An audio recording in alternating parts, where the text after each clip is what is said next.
আমাদের গভর্নমেন্টের অনেক মুড সুইং হয়, মানে গভর্নমেন্ট আসলে কে এটা বোঝা যাইতেছে না। মানে এটা আসলে হাসিনার সময় না একটা বোঝা যাইতো যে ডিসিশনটা দিন শেষে কে নেয়। মানে দিন শেষে দেখবেন ডিভোর্সের প্রবলেমও দিন শেষে ডিসিশন দেয় হাসিনা, দিন শেষে সবাই দৃষ্টি আকর্ষণ করতে হাসিনার। তো এখন আসলে এই জায়গায় মানে ডিসিশনটা আমার কাছে মনে হইতেছে there are so many governments within the governments, আমার কাছে এটা মনে হইতেছে। মানে আমি নিশ্চিত না, কারণ এবং আপনি দেখবেন খুব শীঘ্রই এটা বলা হবে যে আমাদের প্রাইম মিনিস্টারকে এইচপিএমকে ভুল বোঝানো হয়। এখন ভুলটা বুঝায় কারা? দেখা যায় এখানে অনেক ধরনের ফ্রিঞ্জ এলিমেন্ট আমার কাছে মনে হয় গভর্নমেন্টের সাথে আছে, যারা আমাদের যে জন আকাঙ্ক্ষা তৈরি হয়েছিল, রাষ্ট্রের যে আকাঙ্ক্ষা তৈরি হয়েছিল, সেই জায়গা থেকে গভর্নমেন্টকে অনেক দূরে সরিয়ে নিচ্ছে। এবং এখানে আমাদের যে সংস্কারের ইনস্টিটিউশনাল আমাদের ইন্ডিপেন্ডেন্ট হওয়ার কথা ছিল, আমাদের জুডিশিয়ারি হচ্ছে ইন্ডিপেন্ডেন্ট হওয়ার কথা ছিল, আমাদের বিউরোক্রেসির জায়গায় হচ্ছে একটা মেসিভ একটা আমাদের এটা হচ্ছে রিস্ট্রাকচার হওয়ার দরকার ছিল, আমাদের পুলিশ সংস্কার কমিশন হওয়ার দরকার ছিল।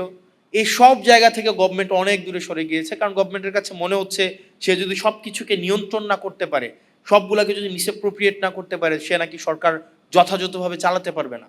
হাসিনা কেন্দ্রিক যেভাবে সবকিছু সেন্ট্রালাইজড হয়েছে, এর থেকে শক্তিশালী তো আর কেউ থাকে নাই, আর কেউ ছিল না, তারপরেও তো শেখ হাসিনা টিকে থাকতে পারে নাই। এখন গভর্নমেন্টের মাথার মধ্যে যদি এটা এখন হয় যে আমাকে সবকিছুই নিয়ন্ত্রণ আমার লাগবে, সবকিছুই আপনার হচ্ছে তারেক জিয়া এসে সমাধান করতে হবে। একদিন দেখলাম যে মিনিস্ট্রিতে কোনো এক এমপ্লয়ের ওনার ছেলে হারায় গেছে, এইটাও হচ্ছে এই জায়গায় হচ্ছে তারেক জিয়া হচ্ছে এই জিনিসটাকে সলভ করতে হয়েছে। তো এই জিনিসটা আমাদের জন্য কোনো সুখকর নয়।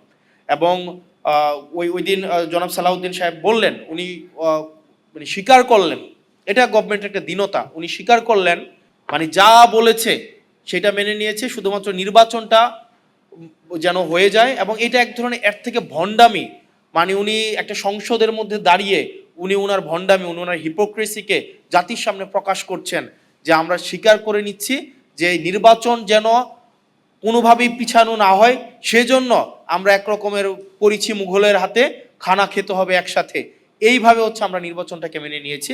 এবং সংস্কার ওই সময় আপনারা যা বলেছেন সেটাকে আমরা মেনে নিয়েছি। এখন যেহেতু আমরা নির্বাচিত হয়ে গিয়েছি, এখন আর মানুষকে পিপলকে কেয়ার করার আমাদের কোনো সময় নাই। তো সেজন্য আমার কাছে মনে হচ্ছে যে গভর্নমেন্ট যেইভাবে যাচ্ছে এটা খুব সুখকর এবং দীর্ঘমেয়াদী কোনো ইতিবাচক প্রভাব রাখবে বলে আমার মনে হয় না। এবং আমাদের প্রত্যেকটা সিটিজেন বিট্রেড ফিল করছে, চিটেড ফিল করছে, এবং প্রতিষ্ঠানগুলো বিট্রেড ফিল করছে। কারণ আপনি বলেছেন, এবং পুলিশ সংস্কার কমিশন, পুলিশের সুরক্ষার জন্য পুলিশ সংস্কার কমিশন দরকার ছিল। আপনারা দেখেন পুলিশকে কিভাবে রাজনৈতিক হাতিয়ার হিসাবে ব্যবহার করা হয়েছে দীর্ঘ 17 বছর। ভাই পুলিশই তো মানুষ, সে মানুষ না, তারও তো নিজস্ব হচ্ছে প্রোটেকশনের দরকার আছে। কিন্তু আপনি দেখেন আবার পুলিশের পোস্টিং, আবার হচ্ছে পুলিশের প্রমোশন, আবার পুলিশের পদায়ন, সবগুলাকে হচ্ছে আপনার মন্ত্রীর ইচ্ছার মধ্যে আপনি রেখে দিলেন। আবার আপনি দেখেন আপনার বিচার বিভাগের আপনার হচ্ছে সংস্কারটা হয় নাই। এখানে সেক্রেটারি, ওই দিন আইনমন্ত্রী সংসদে দাঁড়াইয়া উনি অনেকগুলা সত্য উনি চেপে গিয়েছেন, এবং উনি অনেকগুলা অসত্যের অবতারণা করেছেন কাব্যিকভাবে। উনি বলেছেন পোস্টিং প্রমোশন পদোন্নতির এটার কোনো এখতিয়ার নাকি আইনমন্ত্রীর নাই। খাতা কলমে অবশ্যই নাই, কিন্তু প্র্যাকটিসে আইনমন্ত্রী যেটা বলে সেটাই হয়। এখন আপনি একটা বিচারক ফেয়ারলেস কোনো একটা বিচার কার্য পরিচালনা করবে, বাংলাদেশে তো এই পরিস্থিতি নাই। আপনি তার সেক্রেটারিয়েটটা আপনি তাকে দখল করে রাখলেন, আমাদের ব্যুরোক্রেসিকে স্ট্রাকচারাল রিফরমেশন আনলেন না। এবং এটা না আনার কারণে যেটা হয়েছে, পুরা জাতির প্রত্যেকটা ভোটার, ইভেন বিএনপিকে যারা ভোট দিয়েছে তারাও প্রতারিত হয়েছে, তারাও নিজেরা চিটেড ফিল করছে।